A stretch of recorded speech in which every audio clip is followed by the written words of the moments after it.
Hello जी, channel पर नए हो तो जल्दी से चैनल को कर लो सब्सक्राइब और बेल को कर लो प्रेस ताकि रोजाना आपको चटपटी सी वीडियो बिना रुकावट के मिलती रहे। आशा के माँ बाप का देहांत बचपन में ही हो गया था। आशा अपनी चाची कमला के साथ रहती थी, पर कमला आशा को बिल्कुल प्यार नहीं करती थी और दिन रात उसे ताने मारती थी। वो उससे घर के सारे काम भी करवाती। कमला का एक बेटा था रितेश। कमला उससे बहुत प्यार करती थी। रितेश जब भी आशा के साथ खेलने जाता तो कमला उसे मना किया करती थी। अरे काम चोर, उठ जा, सुबह के 5 बज चुके हैं, अभी तक पड़ी पड़ी बिस्तर तोड़ रही है।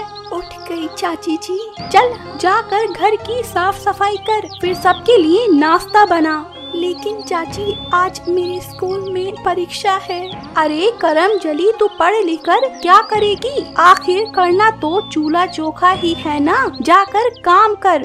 आशा का मन उदास था और वो घर के कामों में लगी हुई थी। उसका मन बिल्कुल भी काम में नहीं लग रहा था। नाश्ते का समय हो गया था। कमला अपने बेटे रितेश को लेकर आ जाती है। चलो जल्दी से खाना लगा दो, वरना मेरे राजा बेटे को स्कूल जाने में देर हो जाएगी। आशा रोटी और सब्जी लेकर आती है, लेकिन रोटी कुछ जली हुई होती है। कमला यह देखकर बहुत गुस्सा हो जाती है। मम्मी ये रोटी काली है, मैं ये रोटी नहीं खा सकता।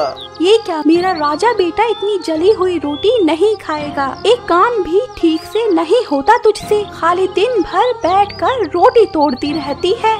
वो चाची जी आज मेरा मन काम में नहीं लग रहा है। अरे काम नहीं करेगी तो क्या करेगी? तुझे पता है ना, तेरे बाप ने मरने से पहले मुझसे 1 लाख रुपए उधार लिए थे, जिसे तुझे मेरे घर का काम करके चुकाना है। लेकिन चाची वो पैसे तो। अरे चुप, मुझसे जबान लड़ाएगी? तेरी जुबान बहुत ज्यादा चलने लगी है। रुक, मैं तुझे सबक सिखाती हूँ। कमला आशा को एक कमरे में बंद कर देती है। आशा अकेले बैठकर उस कमरे में रोने लगती है। उसने सुबह से कुछ नहीं खाया था। भूखी प्यासी अकेले उस कमरे में उसका दम घुट रहा था। माँ बाप आप मुझे छोड़कर क्यों चले गए?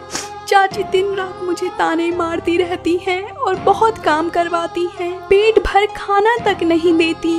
आशा वहाँ बैठकर रोने लगती है। उस कमरे में कई सारी सब्जियाँ थीं। आशा को तेज भूख लगने लगती है, इसलिए वो सामने रखी सब्जियों को कच्चा खाने लगती है। आशा के सामने एक भिंडी की टोकरी थी। आशा भूख के मारे उस टोकरी में से भिंडी निकालकर भिंडी को कच्चा ही खाने लगती है। इसने कम से कम मेरी भूख तो मिटा दी।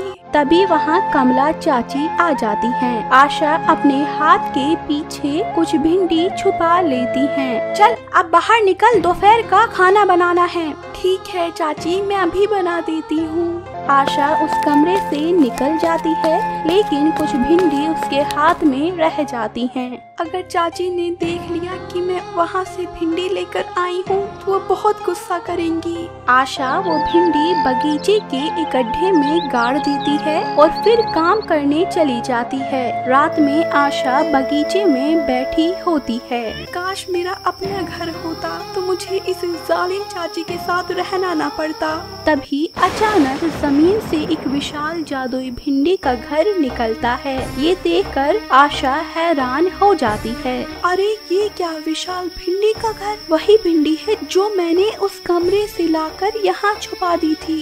जंगल के सभी परिंदे विशाल भिंडी घर को देखकर आश्चर्यचकित हो जाते हैं। दूर दूर से लोग भिंडी का घर देखने आते हैं। आशा उस विशाल भिंडी घर में रहने लगती है। ये देखकर कमला चाची को बहुत गुस्सा आता है। अरे इस करम जली ने ही कोई जादू टोना किया होगा, वरना आज तक किसी ने भिंडी का घर सुना है भला?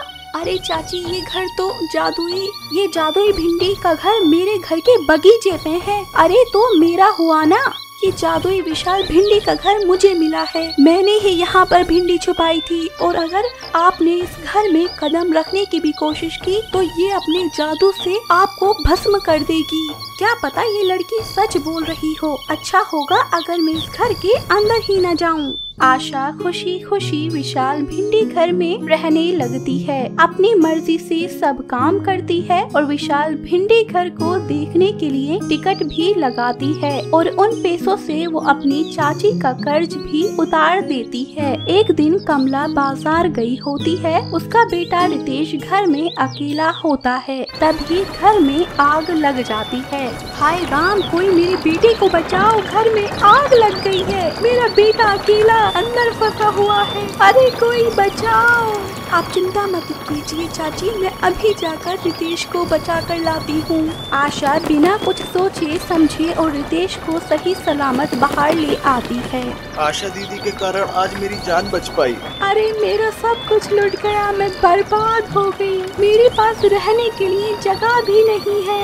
आप चिंता मत करिए चाची, आप दोनों मेरे इस जादुई विशाल भिंडी के घर में रह सकते हैं। मुझे माफ कर दो बेटी, मुझे अपने किए पर बड़ा पछतावा है। मैं हमेशा तुम्हें भला बुरा कहती थी, लेकिन आज तुम्हारी वजह से मेरे बेटे की जान बच पाई है। आशा अपनी चाची और रितेश को अपने जादुई विशाल भिंडी के घर में ले जाती है। सभी वहाँ खुशी खुशी रहने लगते हैं। कमला चाची आशा को भी अपनी बेटी की तरह प्यार करने लगती हैं और उसे स्कूल भेजती हैं। आशा कमला चाची का ये प्यार देखकर बहुत खुश होती है।